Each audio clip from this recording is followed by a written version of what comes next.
Muy buenos días, muy buenas tardes y muy buenas noches a todos y a todos, a todas. Es una alegría verdaderamente saludarlos en este espacio informativo donde convergen la fe, la reflexión crítica y el compromiso académico. Sean todos bienvenidos a una nueva edición de nuestro ciclo de webinars 2025. Y como ya es de tradición, vamos a compartir el día de hoy preguntas importantes y necesarias para nuestra generación de creyentes, estudiantes, docentes y líderes.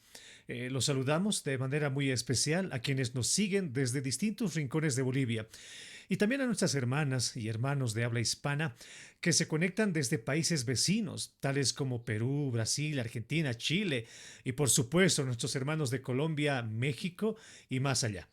Qué bendición compartir este espacio nuevamente con ustedes, quien les habla, Pastor Luis Norman, y estaré acompañándoles como moderador en este nuestro espacio. El día de hoy tenemos un tema que sin duda ha provocado debates, resistencia y también puentes de diálogo a lo largo de la historia. La relación entre la filosofía y las ciencias bíblicas. Y bueno, nos preguntamos si la filosofía es una aliada en la comprensión de las escrituras o más bien es un filtro peligroso que termina distorsionando el mensaje. En algunos sectores cristianos han preferido mantenerse alejados de todo lo que huela a filosofía, mientras que otros han considerado que no hay buena teología sin reflexión filosófica de fondo. En medio de estos dos extremos nos preguntamos, ¿es la filosofía una herramienta o un obstáculo cuando se trata de interpretar la Biblia? En este espacio no pretendemos dar una única respuesta, sino abrir un diálogo informativo, serio y ameno que nos permite revisar la historia, escuchar a los pensadores cristianos que han reflexionado ya al respecto y sobre todo discernir juntos cómo hacer teología con una responsabilidad bíblica y una apertura intelectual. Queremos invitarlos a participar activamente durante el desarrollo de este encuentro. No se olviden que pueden dejar sus comentarios, preguntas y reflexiones en el chat de la página de YouTube. Y los estudiantes de la carrera pueden hacerlo en el chat de esta sala Meet. Por supuesto, compartan este live con quienes creen que puede beneficiarse de esta conversación, porque temas como este no solo tocan el mundo académico, sino que también desafían nuestro caminar de fe en un mundo complejo. Así que, sin más preámbulos, sean todos bienvenidos. Esto es Sol y Deo Gloria, el webinar. Y comenzamos con la presentación de nuestra temática, la filosofía en las ciencias bíblicas, herramienta u obstáculo. Y para este efecto, está junto a nosotros ya desde Colombia el licenciado y pastor Jorge Urbina Nieto. Pastor Jorge, lo decíamos de manera interna, estamos agradecidos con personas como usted que disponen de alguna manera de su tiempo, pero también de todos los conocimientos que han ido adquiriendo con el lapso del tiempo. Pastor Jorge, para nosotros como universidad es una gran alegría tenerlo nuevamente acá en esta sala Meet y bueno, nosotros dichosos de poder escuchar sus primeras intervenciones. Buenas noches, Pastor, bendiciones. Pastor, buenas noches. Un saludo para todos, muchas gracias. Creo que la bendición será para nosotros poder servir, ¿no? Siempre es un privilegio por la gracia del Señor. Finalmente, todo lo que tenemos es lo que Él nos ha dado, lo que nos ha permitido recibir para poderlo dar a otros. Y es un privilegio poderles servir y me honra poder serles de bendición también, menos un ratico. Claro, no, seguro que sí, pastor. Bueno, pastor, nosotros estamos deseosos de poder hablar más acerca de la filosofía, lo importante que es esto para nosotros. Así que nosotros, pastor, dichosos de poder escucharle, dichosos de poder estar atentos a todo lo que usted tenga para enseñarnos. Pastor, yo lo conozco, es ya un gran amigo, así lo considero yo después de mucho tiempo. Hay muchas personas que se conocen su trabajo también en Bolivia, pero pastor, para las personas que quizás no lo conocen de manera especial, si puede hacer una breve reseña del trabajo que usted realiza. Claro, sí, señor. Pues yo soy pastor de hace ya 14 años, pastor misionero. Soy licenciado en teología en el seminario bíblico y estoy terminando mi maestría. Tengo un estudio en filosofía y pues el Señor me ha permitido tener diferentes líneas de estudio y de poder servirle en la iglesia. Ahorita estamos trabajando aquí en Colombia. Estoy con el presbiterio de la IPBR de Colombia, una línea teológica es presbiteriana y contento, tengo un matrimonio, estamos casados con mi esposita, ya llevamos varios años y trabajando en el ministerio. Es aquí un privilegio poderle servir con todo lo que pues, el Señor nos ha dado y todo lo que seguramente el Señor dispondrá para nuestra vida. No, seguro que sí, pastor. Bueno, pastor, a veces cuando, un poquito para romper el hielo, pastor, a veces cuando ven, digamos, o visualizan la imagen de un pastor, siempre ven a una persona, ¿no? Seria, eh, compartiendo la palabra, lo ven muchas veces detrás de un púlpito, pero no se imaginan como que la vida privada del pastor. Pastor, yo he visto unas fotos suyas muy agitadas, camina en moto, hace ciclismo, hace música, está también con edición, ¿no es cierto? Así que, ¿cómo va esa vida privada, pastor? ¿Cómo va el mundo de las motocicletas? Pues a mí me apasionan, a mí me apasiona. Si a mí me ponen a escoger entre un carro o una moto, pues yo escojo una moto, ojalá grandecita. Me parece muy, no solo pues una pasión, sino pues muy útil también en lo personal. Pues estudié música también, entonces digamos que es otra de mis pasiones. Durante un buen tiempo estuve dedicado a la parte musical y pues, gracias a Dios también me permitió servir como ayudando a algunas iglesias en la parte musical, dictando clases o ahora con el tema de las pistas para las iglesias, pues haciéndoles como Mm, la secuencia de las pistas y demás. Y también me permitió estar en el área del diseño y los medios editoriales y bueno, también parte de mi vida estuve dedicada y estoy pues ejerciendo un poquito por ahí y poniendo en uso todo, pues, todo ese conocimiento. Y ahora, pues, enfocado en los caminos del Señor, pues, como que todo eso se une y harto que se necesita también, entonces, también estamos ahí. Pero no, no somos tan serios. Lo que pasa es que la vida pastoral es un poco, pues, bíblicamente viéndolo y hablando, es un poco solitaria de todas maneras, aunque uno no lo quiera, de alguna manera se manifiesta eso. Y solitario, pues, no es que uno se enclaustre solo, sino que, pues, es como un resultado natural, ¿no? Y ujú. obviamente, pues, la obra del espíritu transforma el carácter y por eso pareciera uno serio, pues, porque la escritura toca temas importantes de nuestra manera de hablar, de nuestra manera de actuar, de entonces, pues, más allá de uno tratar de mostrar algo, pues, gracias al Señor, Él obra en nos pues, en cada persona, ¿no? Ujú. Pero, pues, obra de una manera en la que como que uno ya no se siente como libre de todo, aunque somos libres en el Señor, pero digo como más bien conservador en algunas áreas y tal vez es como por eso, ¿no? Pero a mí me gusta la aventura. Qué bueno. Apasionado también por el fútbol. Me apasiona más el baloncesto. La Qué verdad, bueno. desde que estaba en el colegio hasta entrenaba y jugaba, muchos años jugué baloncesto. Me gusta, pues cuando practicaba me gustaba harto. Ahorita ya no tanto porque pues no, como que uno no le saca el tiempo más a esos aspectos, pero me gusta más sobre todo esa parte del baloncesto, es como más apasionado para mí. Qué bueno, pastor. De verdad que nos alegra tenerlo como amigo, tenerlo como invitado también acá en el webinar, pero muchos dirán, bueno, vamos a hablar de fútbol, de deporte o de ciencias bíblicas. Así que, pastor, bueno, no le quito más tiempo, sé que es un tema demasiado amplio, pero yo creo que van a sentar las bases necesarias para poder hablar mucho sobre este tema. Así que, Pastor Jorge, bienvenido, los micrófonos son completamente suyos, las diapositivas también están en su control y nosotros escuchamos atentos, Pastor. Que el Señor lo bendiga. Pastor, muchísimas gracias. Igual todo esto también es filosofía, hablar de todo eso. Bueno, evidentemente este es un tema en lo personal, lo veo muy interesante. Hay personas que también creo que tienen una actitud loable de tener cierto temor de entrar en estos temas. Y otros que de pronto pues lo ven como mucho más favorable. Creo que como todo en la vida es importante tener un equilibrio, ¿no? Y pues la filosofía es parte, creo, de lo que Dios nos dio también, pero pues como lo vamos a ir desarrollando, vamos a mirar que hay cosas que favorecen y hay otras que pueden ser un poco complejas. Entonces, en este concepto de la filosofía en las ciencias bíblicas, si es una herramienta o un obstáculo, pues lo primero que quiero como mencionar es y agradeciendo al Señor de inquietarles también del por qué hablar de este tema, ¿no? Creo que eso es importantísimo. A veces creo que el problema es que no hablamos de ciertas cosas y por eso como que cada quien se queda pensando en algo y dándole vueltas a algo, con temor a algo, sin acercarse a conocerlo bien. Entonces es muy interesante el tener estos espacios para hablar.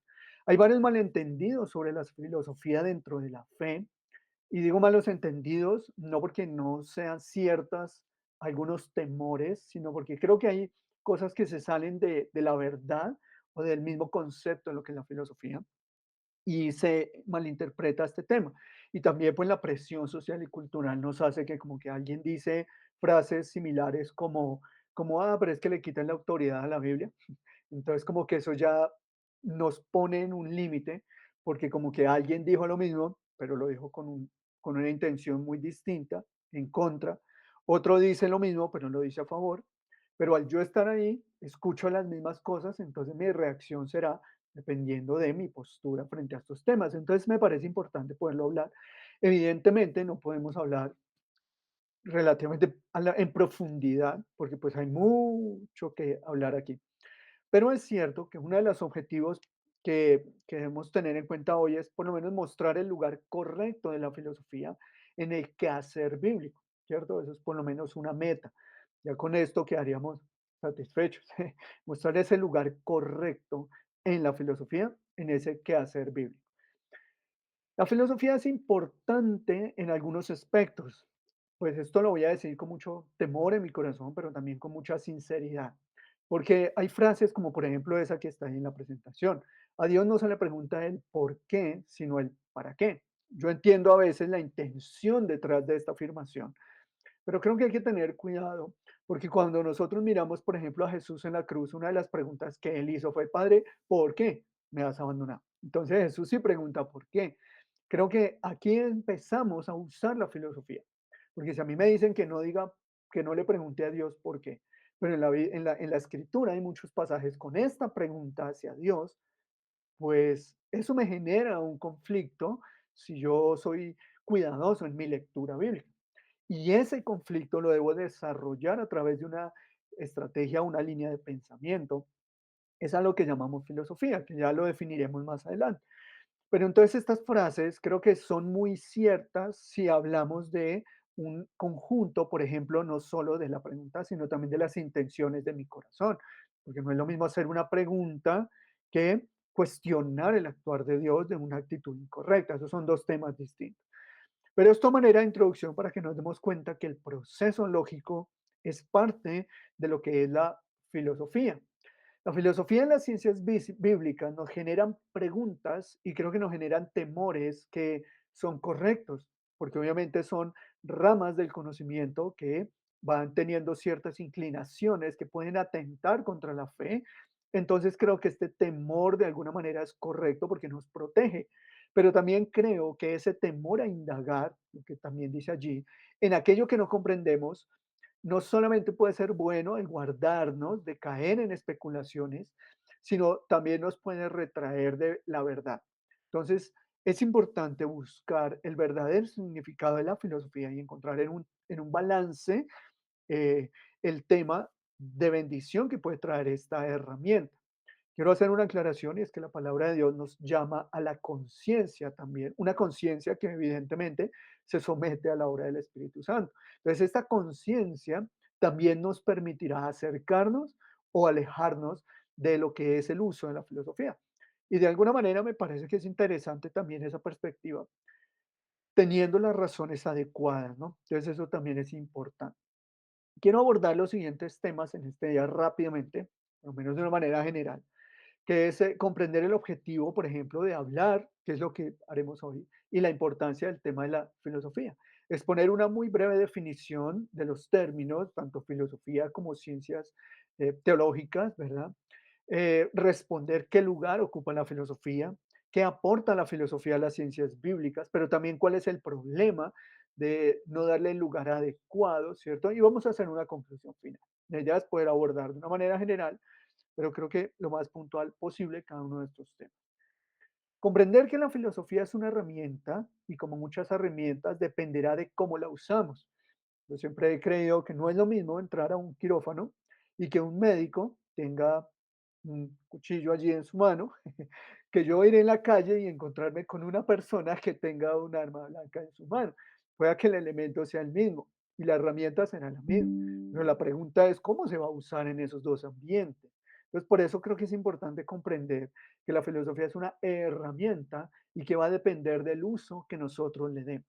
Pero también es importante establecer un entendimiento claro de cómo la filosofía ha interactuado históricamente con las ciencias bíblicas. Dice un adagio popular que el que no conoce la historia tiende a repetirla, ¿cierto? Pero yo creo que muchas veces la conocemos y seguimos en las mismas. O a veces no la conocemos y no la repetimos, simplemente la evadimos porque no sabemos lo que pasa.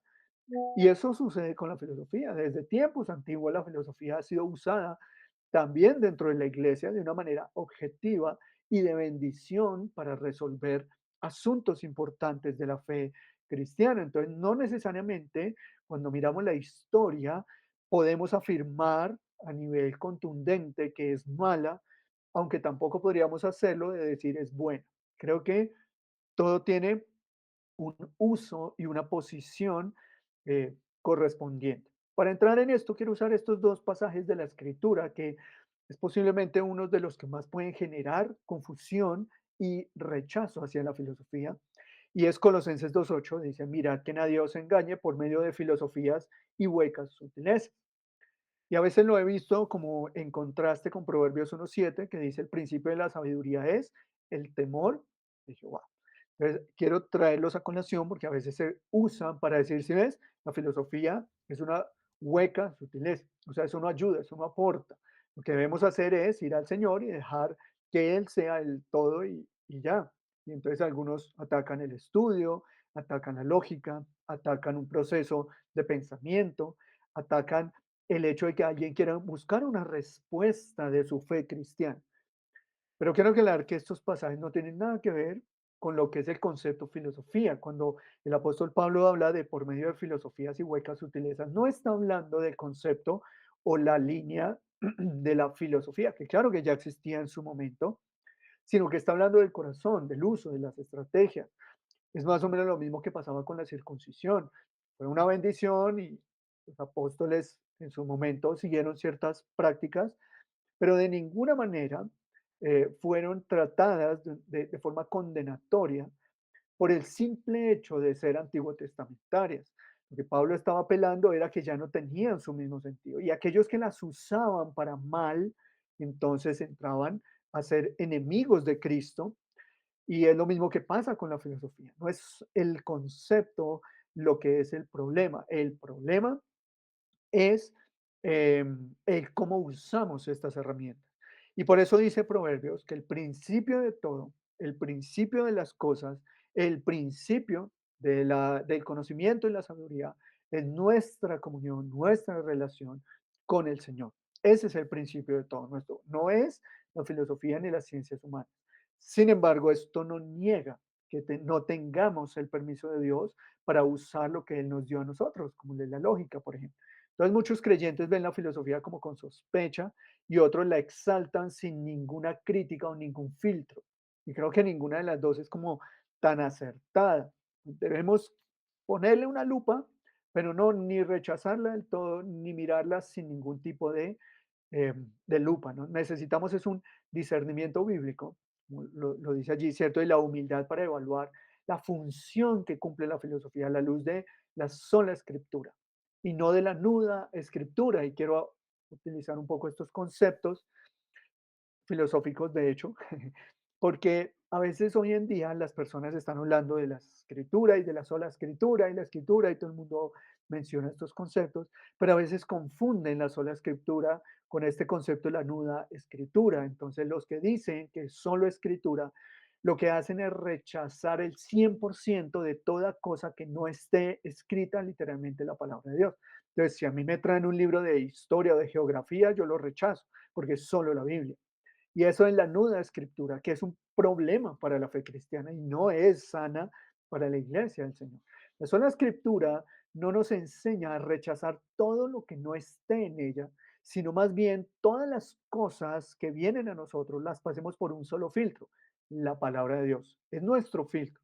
No es que rechacemos todo lo que haya fuera de la escritura, es que se somete a la autoridad de la escritura. Y eso es diferente, porque si hay aspectos de la salud, si hay aspectos de las ciencias humanas que están acordes a la escritura y amplían un poco, son de bendición. Ya si se contradice la escritura, entonces sí debemos tomar una actitud de rechazo.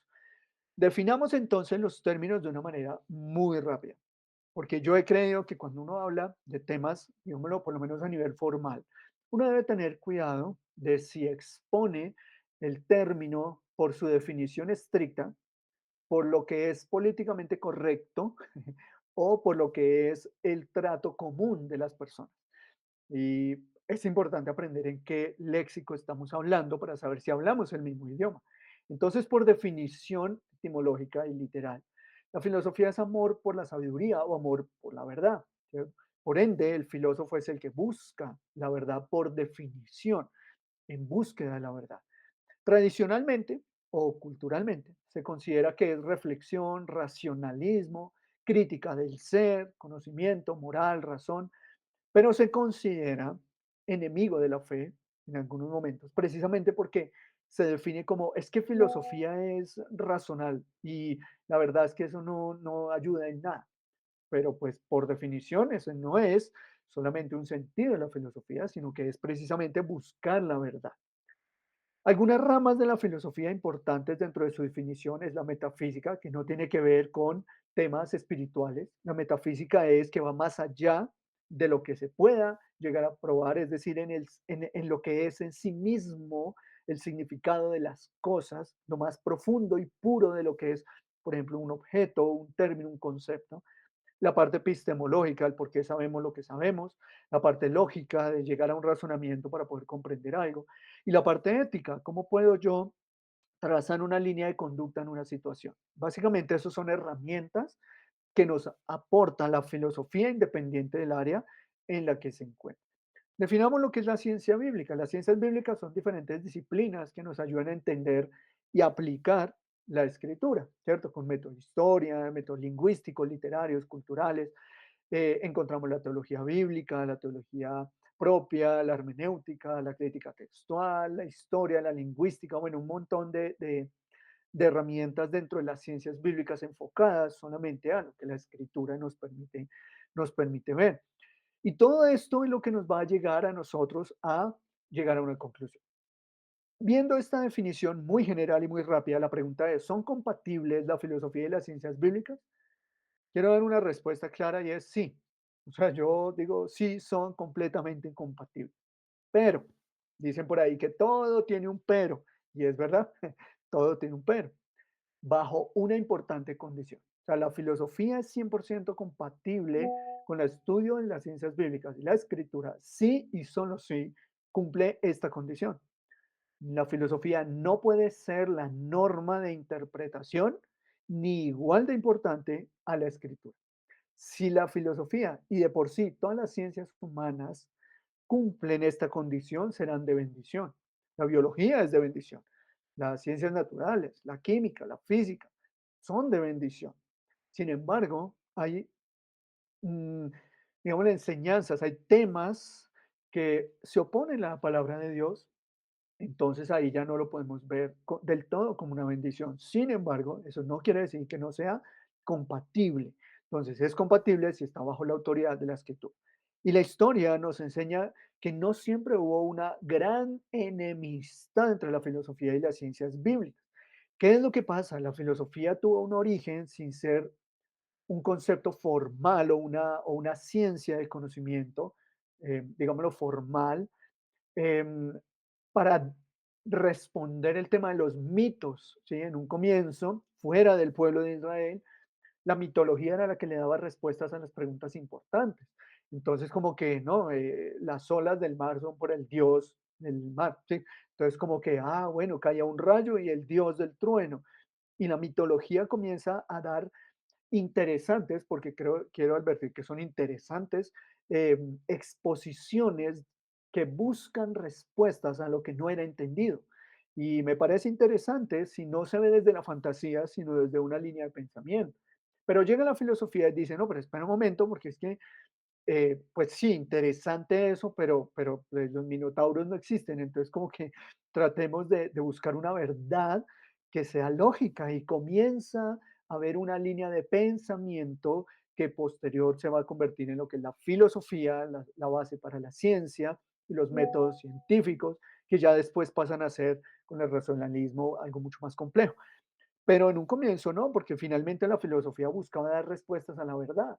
Y lo que Dios le dijo al pueblo de Israel desde el comienzo, cuando les dice que los iba a hacer una nación de sacerdotes y que ellos iban a poder tener ese relacionamiento directo con Dios, era la búsqueda de la verdad, porque salieron de Egipto, en donde el faraón era un dios, porque era el único que leía, escribía, tenía una posición privilegiada y solo él podía comunicarse con los dioses. Y cuando ellos salen de allá, pues ahora es Jehová mismo, Yahvé mismo, que les va a enseñar, los va a educar y les va a mostrar que Él es el Dios verdadero y que ellos con Él van a encontrar y buscar esa verdad. Entonces, ese proceso filosófico no necesariamente es enemigo de la escritura. El problema fue la inclinación que tuvo con el pasar del tiempo. Desde el siglo sexto antes de Cristo, con todo lo que es la historia presocrática, comienza como ese tema formal de lo que es la filosofía.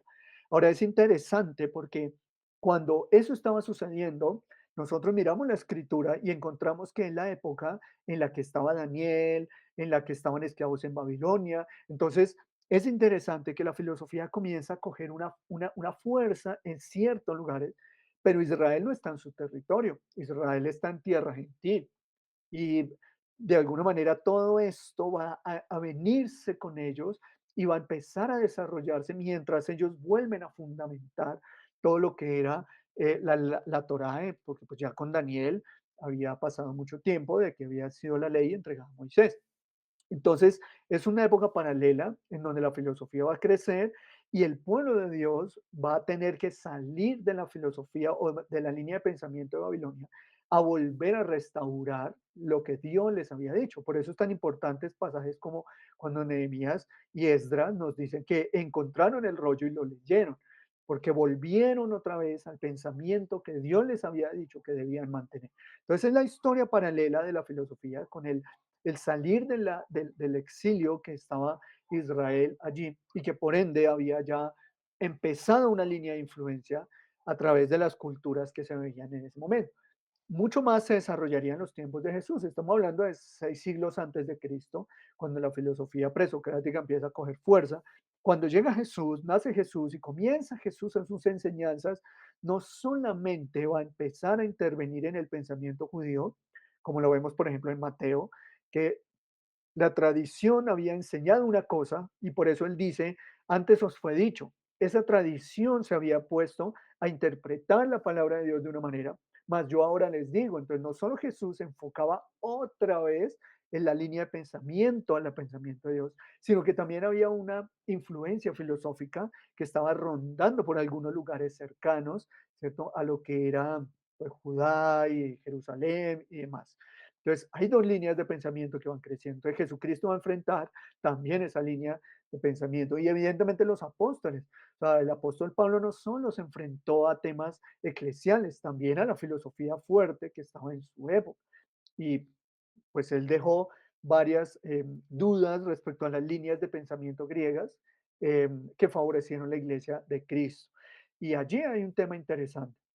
Ya del siglo segundo al quinto hay un mayor uso de lo que es la filosofía dentro de la teología cristiana. Entonces encontramos a San Agustín que manifiesta más su inclinación o su exposición hacia Platón. Platón no precisamente tenía conceptos cristianos, pero Agustín lo puso en esa atmósfera, ¿cierto? Y tradujo sus pensamientos dando respuestas a la fe cristiana. Y Tomás de Aquino comenzaría a tener una línea más Aristóteles, y entonces ellos van a imponer de una manera interesante lo que es la teología sobre la filosofía. De ahí nace un concepto que es como la filosofía esclava de la teología, por el uso que ellos le van a dar a esta línea filosófica, como bueno, interesante la línea de pensamiento, pero vamos a darle un lugar respecto a lo que es la palabra misma de Dios. Entonces, un poco de historia, obviamente extremadamente resumido, pero me parece que es importante porque no es un tema de hoy, es un tema que lleva mucho tiempo atrás. Ahora bien, uno de los ejemplos que usaron de las herramientas filosóficas son los silogismos. Y en ese momento, como la filosofía era fuerte y ya empezaba a atacar la fe cristiana y muchos negaban ya la fe de la existencia en Dios, otros no hablaban mucho de eso, aparecen lo que eran los famosos silogismos que Tomás de Aquino traería con respecto a lo que Aristóteles pensaba. O sea, muchos siglos después se viene a usar en la filosofía, en la filosofía y en la teología. Entonces se crea este silogismo. Hay una premisa mayor. Todo lo que se mueve es movido por otro objeto, un pensamiento aristotélico. Entonces, todas las cosas se mueven, pero debe haber una causa que las mueva. Premisa menor, concepto de filosofía aristotélica. No es posible que haya una cadena infinita de cosas. Tiene que haber algo que dé origen a todo. Entonces él dice que debe haber un primer motor inmóvil que nadie va a mover. Hasta ahí lo llamó Aristóteles. Aquino va a decir, ese motor inmóvil es Dios. Entonces, la evidencia de que Dios existe es que ese objeto inamovible, que es la causa de todas las cosas, es Dios. Ese razonamiento es filosófico, pero si lo contrastamos en la escritura, sabemos que Dios, dice Génesis, creó todas las cosas. O sea, Él es el que cumplió a la perfección. Bueno, Él no cumplió, él hizo todo como motor inmóvil si aplicamos este silogismo. Entonces aquí vemos que la filosofía ayudó a dar una respuesta importante a su época. Y esto es algo que debemos tener en cuenta. Entonces, ¿cómo la filosofía ha afectado la teología de manera positiva? Sí, puede ser una situación que evidentemente haya unidad, haya puntos de convergencia y será una herramienta muy útil de los silogismos. Traje a colación dos personas, dos pastores, predicadores, uno un poco más antiguo que el otro. R.C. Sproul decía, la fe cristiana no es irracional, sino suprarracional, es decir, que trasciende, que va más allá de lo que realmente nuestra razón puede llegar a comprender, pero él decía, pero no contradice a la razón. Y esto me hizo acordar algo que una vez en un programa radial le preguntaron a un pastor que le estaba hablando de Dios. El programa no era cristiano ni mucho menos, pero él estaba hablando y había muchas personas de líneas de pensamiento allí en contra de la fe cristiana. Y el pastor dijo, pues es que Dios es lógico, o sea, yo no sé por qué dicen que él no tiene ninguna lógica de hacer las cosas. Entonces el que estaba entrevistando dijo, pero ¿cómo dices que es lógico que Jesús haya nacido sin ningún tipo de relaciones sexuales? O sea, es que eso es ilógico. Él decía, no, eso es 100% lógico, porque es que es Dios. Y para Dios no hay nada imposible. Entonces, ¿dónde está la ilógica? Dios lo puede hacer. Y lo hizo. Eso es lógico, simple. Entonces, no contradice a la razón, solo que va más allá de la capacidad que nosotros tenemos. Y Juan Calvino, con respecto a este tema de la filosofía, decía que es una lámpara que puede iluminar ciertas cosas, pero en cuestiones de fe y salvación debe inclinarse ante la palabra. Es decir, en esa época ellos consideraban, porque ya venían de una fuerte influencia, ellos decían, es interesante que los padres de la fe, es decir, como los primeros escritores, teólogos que debatieron sobre la escritura, hayan usado la filosofía. Y está bien, pero el problema es que hay temas en los que la filosofía no debe entrar. Entonces, aquí ya vemos que hay una situación importante que lo veremos más adelante, en qué parte no entra la filosofía dentro de la fe cristiana. ¿Qué lugar ocupa la filosofía? En primer lugar, debemos partir por una premisa importante. La razón no es intrínsecamente mala, ¿sí? La razón no es intrínsecamente o en sí misma mala, sino es una de las facultades creadas por Dios para el conocimiento. Versículos bíblicos de pronto malinterpretados. El conocimiento envanece. Sin embargo, antes de eso, en el mismo versículo de Corintios, Pablo dice, conocemos que esto es idolatría. O sea, él habla del razonamiento y la razón como algo positivo, pero luego dice el conocimiento envanece, porque el problema no es la razón, el problema no es el conocimiento, el problema es el uso que se le da. Entonces Pablo estaba hablando de que el conocimiento nos puede llevar al envanecimiento, pero no está negando la razón en ningún aspecto. Efesios 4:17 nos da una claridad y una advertencia correcta frente a la filosofía y las ciencias humanas. Esto pues digo y requiero en el Señor, que ya no andéis como los otros gentiles que andan en la vanidad de su mente. Ahí vemos claramente que Pablo no está hablando en contra del conocer, en contra de la filosofía, en contra del pensar, sino de que se jactaban por lo que sabían. Entonces, como yo sé, soy supremo y soy superior, y eso los llevaba a tener una vida contra la vida de las escrituras. Y es importante entender que el problema es cómo manejamos estos aspectos. Por eso quiero reiterar lo que decíamos en la introducción, que hay un tema de conciencia. Si yo me veo muy vulnerable ante estos aspectos, pues debo tomar por conciencia un espacio y un distanciamiento. Pero si yo puedo manejar ese tema de esa idolatría intelectual, pues bueno, puedo entrar allí. No todo el mundo tiene las mismas luchas y las mismas debilidades, pero siempre manejándolo desde cómo usamos para la gloria de Dios y la buena edificación de la iglesia. ¿Por qué? Porque 1 Corintios 2:14 dice que el hombre natural, es decir, el ser humano, sin el Espíritu de Dios, sin Cristo, no percibe, no puede percibir las cosas que son del Espíritu de Dios porque para él son una locura. Y es por eso que la razón se puede volver un problema. La filosofía puede ser un problema, porque va a llegar un límite en el que yo no lo entienda, aunque bíblicamente esté expuesto. Por ejemplo, temas escatológicos. Por ejemplo, entender este versículo de Hechos, en el que el apóstol Pedro dice, mataron al autor de la vida. O sea, él es el autor de la vida. ¿Cómo muere el autor de la vida? ¿Sí? ¿Y cómo muere Dios? O sea, son aspectos que a veces van más allá de la razón, de la capacidad.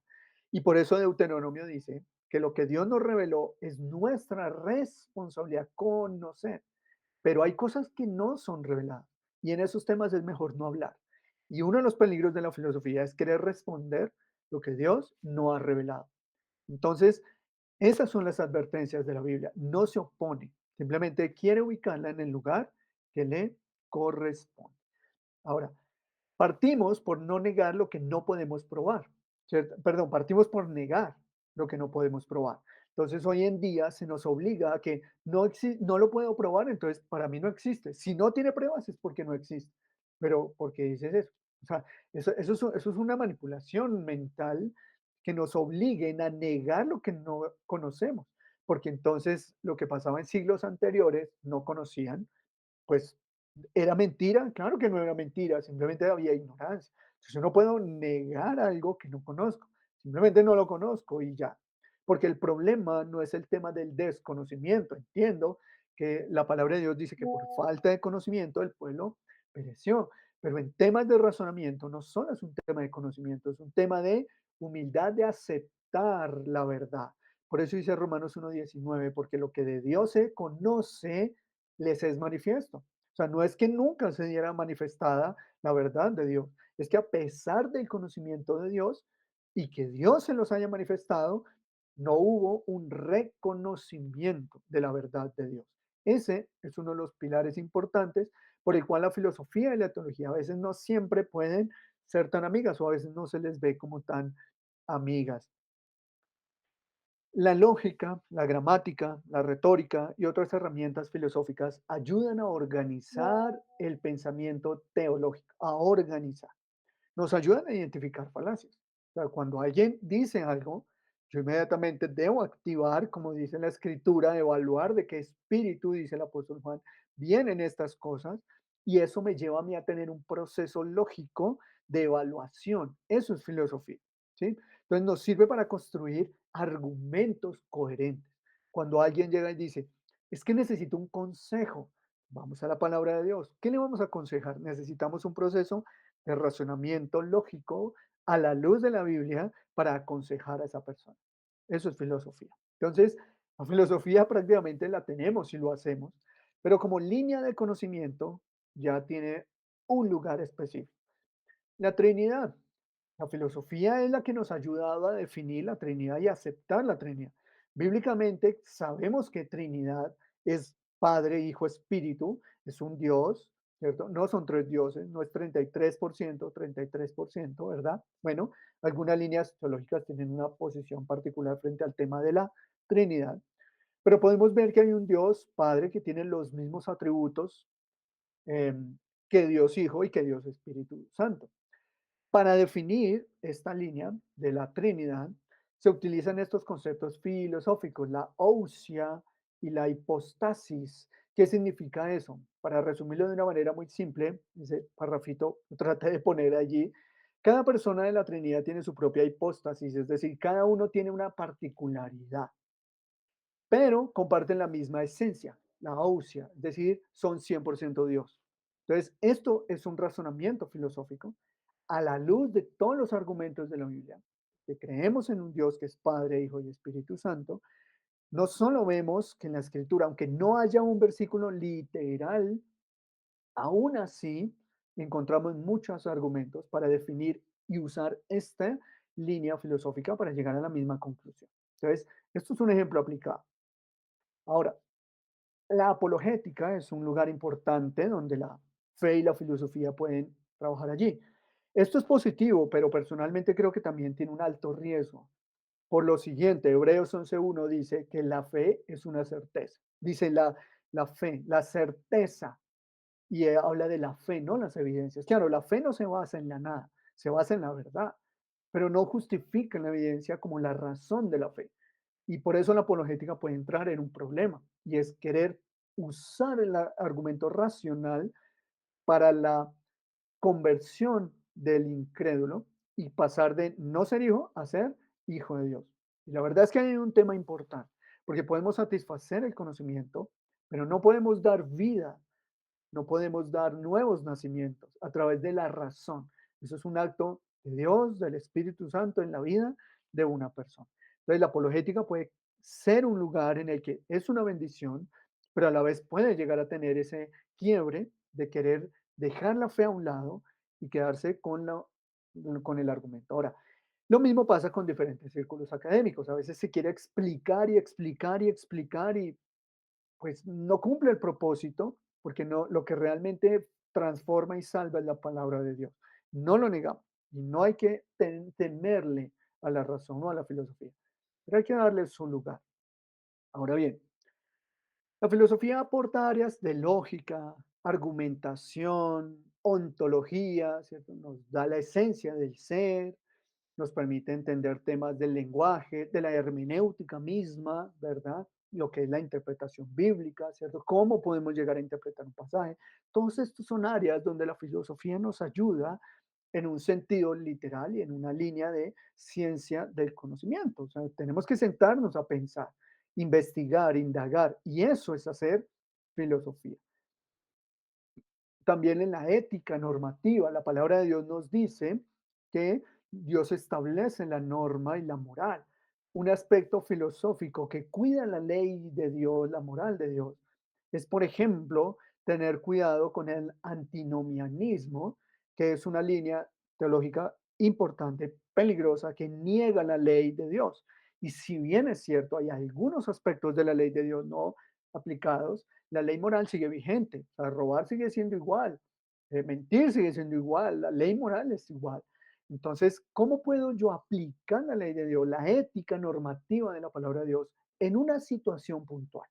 Bueno, tenemos que hacer filosofía, formular, organizar y aplicar principios bíblicos en la vida práctica. Ahí es una bendición la filosofía. La cosmovisión cristiana, el análisis cultural, ¿cierto? Por ahí un predicador una vez dijo criticando, ¿no? La gente, hace muchos años, la gente dice que ni de religión ni de política se debe hablar y por eso estamos como estamos, ¿cierto? Porque lo que debemos evaluar nosotros es qué es lo que tenemos como hijos de Dios y a la luz de la Biblia y cómo abarcar la problemática de la cosmovisión bíblica en el tiempo de hoy. Para eso es el proceso de la filosofía. Pero también hay peligros, si es que la filosofía puede ser útil, pero puede tener un rol inadecuado. ¿Como cuál? El racionalismo. El racionalismo somete la fe a la razón. Y a veces entrar mucho en la filosofía nos puede llevar a esto. Y todo lo queremos racionalizar. pero es que no entiendo, pero es que no entiendo. Pues mira, yo tampoco, pero es lo que dice la Biblia, ¿sí? O sea, tal vez lo entenderemos algún día, pero la escritura dice eso, pues es eso, qué bonito pensar, pero yo no puedo poner en tela de juicio porque yo no lo entienda. Eso es algo importante. El misticismo, que es ya el otro extremo, entonces ya no pensemos tanto, dejemos que fluya. Tampoco es así, tampoco es así. Entonces, o nos lleva al misticismo filosófico o nos lleva al racionalismo. Pero también nos puede llevar al sincretismo, porque filosóficamente hay cosas que tienen mucho sentido y son muy difíciles de ver en qué aspectos se oponen a la palabra de Dios. Y hay muchas cosas que se oponen a la palabra de Dios, pero son muy interesantes. Podemos caer en un sincretismo peligroso y empezar a confundir como ese movimiento moderno, pues no es de hoy, pero sí lleva poco tiempo, que se llama God of Evolving, eh, que tiene que ver con un Dios que evoluciona. Entonces Dios cambia como nosotros vamos. Y Dios no cambia, Dios es inmutable. Sus acciones, su palabra se ha revelado de a poquitos, pero Él en su carácter, Él no evoluciona. Él es perfecto, Él no cambia, Él no muta.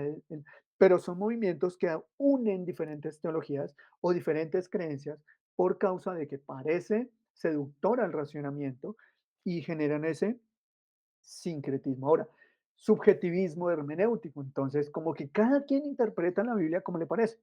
Y eso no es verdad, eso es un tema que Nietzsche y Heidegger y Derrida y eso, ellos decían, cualquier texto tiene una interpretación individual, personal y está muy bien. Y eso no es verdad, yo no, la palabra de Dios sí tiene una sola interpretación. Que haya cosas que nosotros no podemos, digámoslo, dogmatizar porque no entendemos la mente de Dios en totalidad y debemos ser humildes de decir, oye, lo que dices es muy interesante y acepto que es muy interesante, vamos a evaluarlo. O sea, el hecho de que haya temas de los que no tenemos el conocimiento completo no significa que la Biblia se interprete como nos parece. Ella tiene una interpretación. El problema es nuestra capacidad de interpretarla que nos limita. Por eso hay que tener la humildad para escuchar y tolerar otras posturas. Y es lo que sería el orgullo intelectual. Como sé más, ¿cierto? Eso es peligroso. Por eso Proverbios 16 dice, manantial de vida es el entendimiento al que lo posee, pero la erudición o la instrucción de los necios es necedad. Cuando nos metemos mucho en este aspecto racional, pues no se puede dar instrucción porque todo no lo sabemos o nada aceptamos y ese es otro peligro. Debemos considerar que la filosofía es una herramienta, pero no es el maestro, ¿cierto? San Anselmo decía, fides quarens intellectum, es decir, que la fe busca entendimiento, pero el entendimiento nace de la fe. Es decir, se somete la razón a los principios de la fe y la teología. Debemos, ¿qué hacer? Formar una mente bíblica. La filosofía es sierva o es subordinada a la palabra de Dios. Voy a usar una analogía ya para ir entrando a la conclusión. Voy a usar una analogía sobre lo que pasó con Israel en Egipto. Éxodo 12:35. E hicieron los hijos de Israel conforme el mandamiento de Moisés, pidiendo de los egipcios alhajas de plata, oro, vestidos. Y Jehová dio gracia al pueblo delante de los egipcios y les dieron cuanto pedían. Así despojaron a los egipcios. Aquí voy a usar este pasaje como una analogía, ¿sí? Porque recordemos que Dios muchas veces, después de que salieron, les dijo que no cogieran nada de otras regiones, pues porque guardaba la pureza de su propio carácter y lo manifestaba a través del pueblo para que no se contaminaran de nada. Y parte del tomar las riquezas era un lenguaje de ser parte y untarse de la cultura que gobernaban. Y además tenía otros simbolismos importantes que Dios no compartía en este tipo de conquistas. Pero lo quiero usar de forma alegórica en el sentido que Dios limpia ese oro, esa plata, esas riquezas de Egipto para convertirlas en bendición a Israel. Lo mismo podemos hacer con el aspecto de la filosofía. Todo aquello que es opuesto a la escritura lo podemos usar dándole el correcto uso y el correcto sentido para bendición como pueblo de Dios. Me parece importante estos aspectos, porque formar una mente bíblica implica tener una lógica y un pensamiento crítico.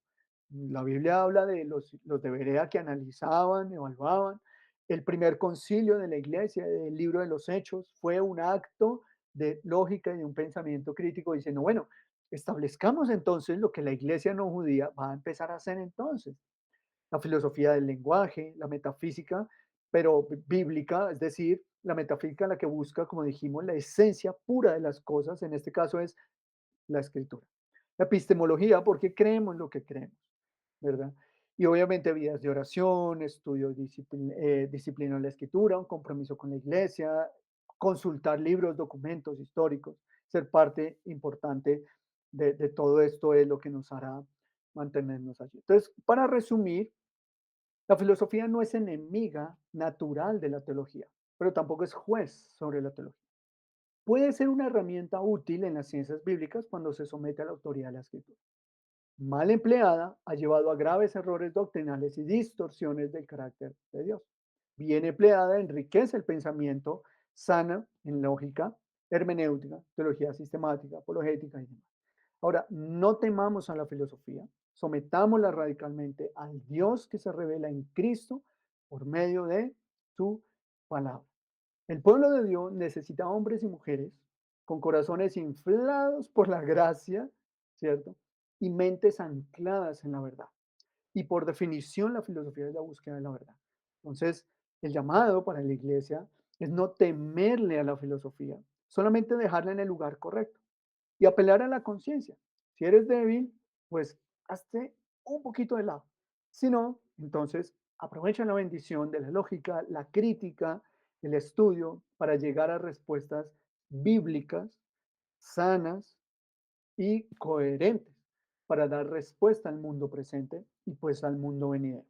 Entonces, eso era como una pincelada de lo que pudiésemos hablar todo lo que es la filosofía y las ciencias bíblicas. Espero haberme hecho entender, ¿no? Seguro, pastor. Permítame ver ahora sí. Ahora sí, bien. No, pastor, le quedamos agradecidos. Bueno, sabemos que es un tema demasiado amplio y profundo y no pretendemos específicamente el día de hoy traer todas las respuestas, ¿no es cierto? Así que creo que se han hablado las bases suficientes para poder abordar esta temática con mucha más facilidad. Pastor, bueno, hay muchos sectores dentro del cristianismo que no están de acuerdo con la aplicación filosófica en las ciencias bíblicas y uno de ellos, por ejemplo, le preguntaría, ah, n- considerando que nuestra fe ah, es precisamente fe, ¿no es la simplicidad de la fe cristiana una de las fortalezas que tenemos?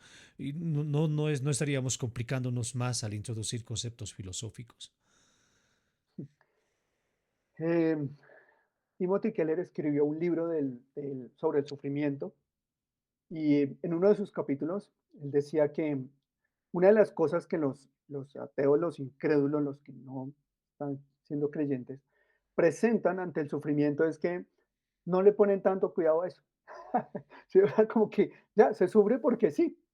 La teología cristiana busca el propósito de Dios detrás del sufrimiento. Entonces, de alguna manera podríamos decir que estamos complicando una situación de la vida, que para el incrédulo es porque tiene que pasar y punto. O sea, ¿qué más le vamos a dar vueltas a eso? En cambio, la fe cristiana es, mira, hay un propósito de Dios, hay una bendición de Dios, hay una formación en la eternidad, ¿sí? Entonces, también podríamos decir que es una complicación a lo que aparentemente es natural del proceso humano. Sin embargo, no complicamos. Es que la vida es complicada, ¿sí? Porque es verdad, la fe y la simplicidad de la fe. La fe en sí misma es algo simple, creer, pero Dios nos cerró los ojos de la iglesia. Todo lo contrario, el mundo tiene los ojos cerrados. Dios abrió los ojos de la iglesia. Dios quitó el velo, ¿sí? O sea, Dios permite que se vea. Y por eso Jesús dice, conoce la verdad. Y si bien es cierto, la fe es creer, la fe por definición no es creer por creer. La fe se basa en certezas. ¿Cuáles certezas? No en las certezas probadas de un microscopio, no en las certezas de la razón y la lógica, sino en aquel que dice las cosas.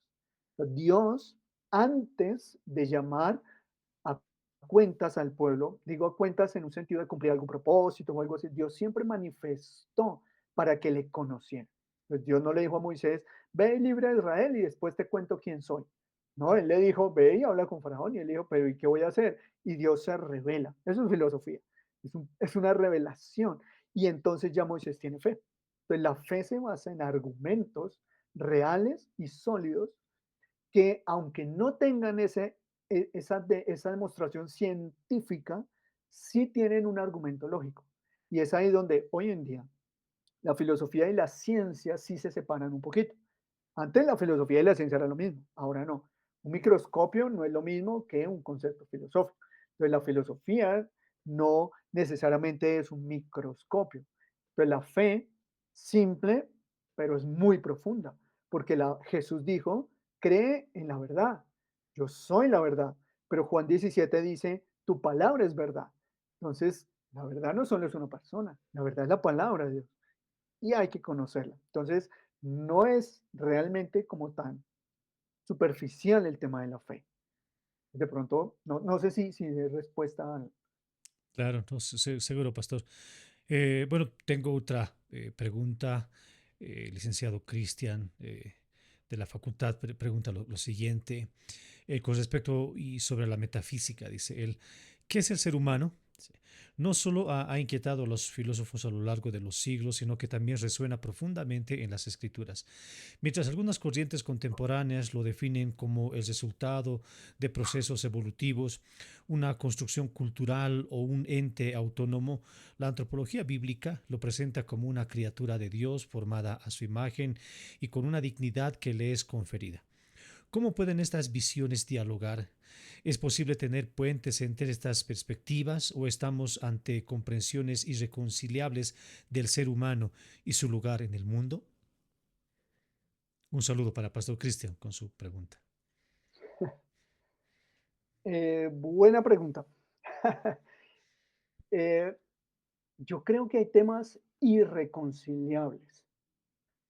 Por ejemplo, una de las cosas que se traduce en el caso de la definición de lo que es el ser, al ser se le ubica dentro del reino animal. Y por eso el tema de que somos como esos seres. Y resulta que no es así, somos muy superiores. Entonces ya por ahí hay una fractura que no tiene reconciliación. En segundo lugar, la palabra de Dios no solo define la parte del ser humano en la dignidad, sino que es el único ser que porta la imagen de Dios. Entonces, en el momento en el que yo desde cualquier postura hablo del ser humano descartando la imagen de Dios, ya entro en conflicto con la definición. ¿Por qué?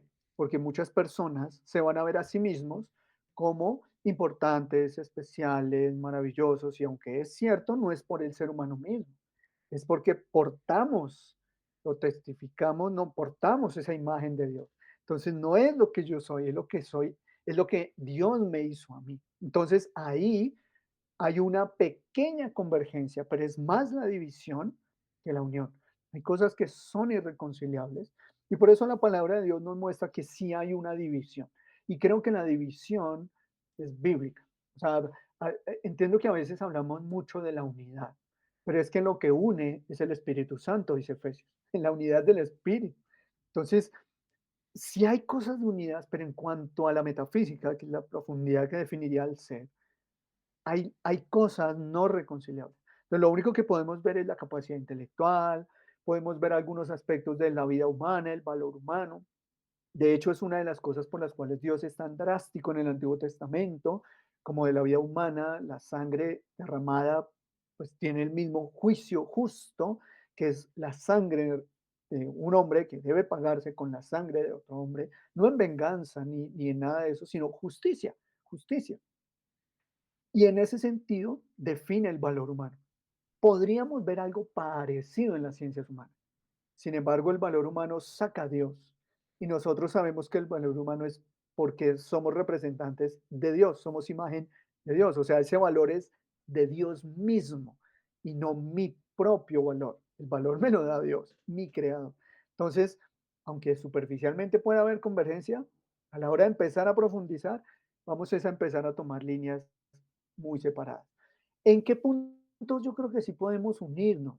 Por ejemplo, los derechos de los niños, el respeto. Ahí sí podemos, por ejemplo, decir, claro, es que hay que respetarles, la educación, la disciplina, la formación, todo eso sí, el valor del hombre, el valor de la mujer, que creo que el valor de la mujer no la da el oficio de la mujer, sino el valor es que ella también es igual, portadora de la imagen de Dios. Entonces tiene valor. Y en esos aspectos prácticos podríamos vincular las teorías, pero definirlas es difícil encontrar profundamente muchos puntos de convergencia, ¿no? Sobre todo en ese tema de la definición del ser, sobre todo porque el humano se ve más o menos bueno. Dios dice que no hubo ni uno solo bueno en la tierra. Entonces ya por ahí entramos en un punto importante y difícil de reconciliar, ¿no? Muchas gracias, pastor. Pastor, un poco de manera práctica. Bueno, el día de hoy muchos jóvenes preguntan, estamos en la era del conocimiento, ¿no es cierto? Mientras uno está predicando, un joven inmediatamente puede estar consultando su celular, investigando fuentes y demás. En muchos sectores, muchos servidores religiosos y pastores han impedido y prohibido que los miembros de su iglesia y los jóvenes, propiamente dicho, introduzcan sus estudios hacia la filosofía. ¿Qué consejo usted le daría a estos jóvenes que tienen inquietud por conocer, por tener raíces fuertes de conocimiento? ¿Hasta qué punto? ¿No? ¿Hasta qué punto uno puede dialogar así con la filosofía? Bueno, la palabra de Dios nos presenta un versículo interesante. Pablo le dice a Timoteo que se cuide de él mismo y de la doctrina, ¿sí? Creo que Pablo apela mucho a la conciencia y a la capacidad del ser. O sea, si alguien quiere estudiar filosofía, pues eso puede ser una gran bendición. Hay predicadores en la historia, y hoy y antes, que son filósofos y tienen diferentes estudios de ciencias humanas. Y es una bendición, pero ellos mismos se burlan en algunos momentos de lo que estudiaron. De hecho, me acordé que un pastor una vez dijo, estudiando filosofía, que uno de los grandes doctores en filosofía que le estaba enseñando dijo, ¿tú cómo sabes que la silla en la que estás sentado es real? Entonces a él le dio coraje. O sea, él dijo, pero pues, o sea, yo no pagué para que me digas si es real o no, pues si es mentira, estaría yo en el piso, y se molestó. Entonces, digamos que para él era fácil poder digerir, evaluar y desechar todo aquello que contradecía la escritura y más bien fortalecer la verdad de la palabra de Dios. Entonces yo creo que eso es uno de los puntos importantes. Yo debo eh, ser muy sincero y no solo delante del Señor y conmigo mismo, sino evaluar si en realidad yo debo y yo puedo soportar y no voy finalmente a cuestionar de una manera importante y a terminar eh, cayendo lejos de la verdad de la palabra de Dios por estar buscando respuestas del conocimiento. Porque hay una premisa y es que a nosotros nos dicen que la certeza es lo que tiene evidencias y es lógico. Y eso no es verdad, porque la razón es limitada y no conocemos el plan de Dios. Entonces la razón no es la medida de la verdad. La medida de la verdad es Cristo y su palabra. Y Él demostró serlo. Y siempre ha sido así. Él mismo y la palabra misma se ha sustentado a sí mismo. Entonces, si la motivación es el conocimiento, hay que evaluar si yo estoy listo para soportar argumentos muy fuertes y muy ordenados en contra de la fe cristiana. Así no sea la intención de la materia, pero es lo que nos vamos a encontrar. Entonces, esos son aspectos que debemos evaluar. Tampoco creo que debamos prohibirlo. Yo creo que hay que tomar a la persona, o sea, creo que los pastores y los líderes de las iglesias deben conocer a los miembros de la iglesia y deben llevarles por una línea directriz. Bueno, mira, pero como, ¿por qué quieres hacerlo? Porque a veces, ahora el ejemplo que ponías, que uno va, o el predicador está hablando y el otro está indagando, a veces yo creo que eso es arrogancia de este tiempo, porque creo que el conocimiento, o sea, los reformadores eran muy estudiosos, hablaban muchos idiomas, tenían conocimiento de todas las líneas filosóficas y científicas de su época. O sea, ellos eran estudiosos, ellos eran pensadores, ellos leían muchísimo, escribían, pensaban. Entonces no es solo un tiempo de ahora, sino que más bien debemos evaluar si a veces no es una autocontemplación o una autosatisfacción de mi conocimiento. Porque por más que uno exponga claramente la palabra de Dios, hay rechazo. Y ahí es donde puede venir un peligro de estudiar filosofía, por ejemplo. De que si yo no lo entiendo, no lo acepto. Mira, yo no entiendo cómo Jesús murió siendo Dios, ¿sí? No, no lo entiendo. O sea, yo no entiendo cómo funciona eh, eh, cuando Jesús dijo, Padre, me abandonaste. O sea, pues son lo mismo, pero Jesús sintió el abandono. Digamos que teológicamente es comprensible, ¿sí? Teológicamente es comprensible. Pero cuando uno indaga más, uno dice, llega un punto en el que no entiendo. Romanos 13:1 es un pasaje muy usado. Sométase a toda autoridad, porque toda autoridad es puesta por Dios. Pero cuando le prestamos atención, ese es un versículo muy difícil de aceptar, porque entonces si toda autoridad es puesta por Dios, ¿para qué votar? ¿Para qué participar de la libertad por ejemplo, ¿no? Estoy poniendo casos prácticos. Entonces, hay cosas que no vamos a entender, pero simplemente son. Y son y no las creemos porque, ay, porque la iglesia lo dice. No, las creemos porque lo que tiene argumento en la palabra de Dios es suficientemente claro, y completo, perfecto y convincente para creer lo que no entiendo. Entonces, yo creo que habría que analizar si puedo soportar el estudio racional. Yo más bien diría que antes de entrar a estudiar filosofía, podrían empezar a indagar por por los laditos, como leer un libro, ¿cierto? De pronto mirarse, hoy en día tenemos la serie, los documentales, películas, que hay algunas que nos ayudan a racionalizar, ¿no? Todas estas películas de efecto mariposa, estas películas de Abre los ojos, estas películas de ciencia cuántica que han estado sacando. O sea, hay cosas que nos ayudan a pensar. Películas filosóficas, hay una de Yo Mamá, que es una robot que se toma el rol, que aunque es ficción, es filosofía. Entonces, enfrentarnos a estas cosas nos permitirá ver qué tanto ponemos en tela de juicio la verdad de la escritura. Y me parece que puede ser una línea antes de enfrentarnos a algo así que nos puede ayudar.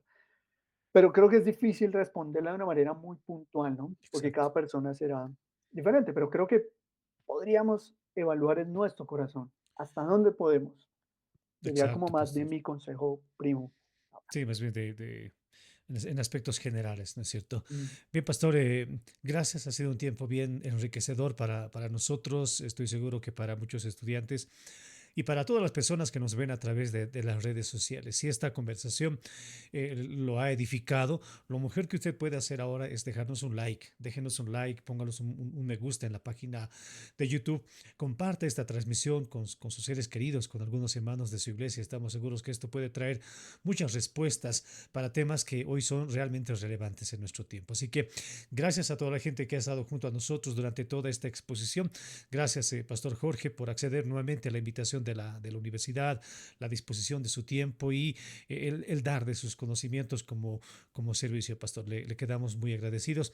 Y ya para concluir la participación suya, quisiera pedirle un breve saludo para todos nuestros hermanos acá en Bolivia. Le comento que bueno, ahora en Bolivia estamos celebrando el 200 aniversario de nuestro país, ¿no? El año del bicentenario y muchas actividades se enmarcan dentro del bicentenario. Así que nosotros ya para el mes de agosto estaremos reciclando todos estos saludos de pastores que nos han visitado durante todo este tiempo para que en esa fecha, en agosto, el 6 de agosto, podamos celebrar y junto a la iglesia también aquí en Bolivia. Así que, pastor, le pido un saludo por favor, para todos nuestros hermanos en Bolivia, en el Bicentenario. Claro que sí, qué bueno, qué alegría, que sea un tiempo de reflexión, de alegría, de gozo, de paz, también la superación de las pruebas difíciles como país, pero también como iglesia, que el Señor les siga dando la fuerza y la fortaleza para también ser de bendición en el país. Todo lo que el Señor nos da puede ser puesto para que pueda llegar cada día a crecer más y a ser mucho más como objetivo en sus desarrollos como país, Que el Señor les bendiga muchísimo, mucho ánimo ante todas las pruebas que se vengan por los próximos 200 años y que el corazón de la iglesia allí en Bolivia esté unida en el Señor para seguir sumando al reino de los cielos allí, en ese país maravilloso que es Bolivia. Qué bendición y que el Señor les bendiga muchísimo.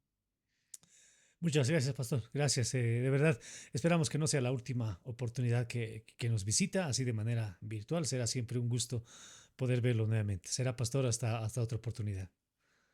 Así es, no, para mí será una bendición y es una bendición poder servir. Muchísimas gracias, pastor, y saludos a todos y que la universidad siga creciendo.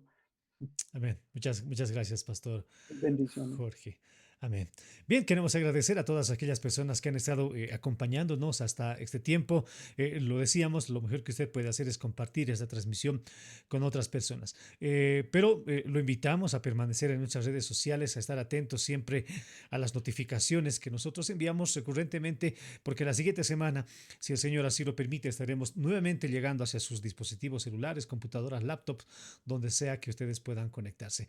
Esto ha sido Solideo Gloria, el webinar, y si el Señor así lo permite, estaremos la siguiente semana a esta misma hora y por estos mismos medios. Reciban un abrazo fuerte a la distancia, que el Señor los bendiga. Gracias.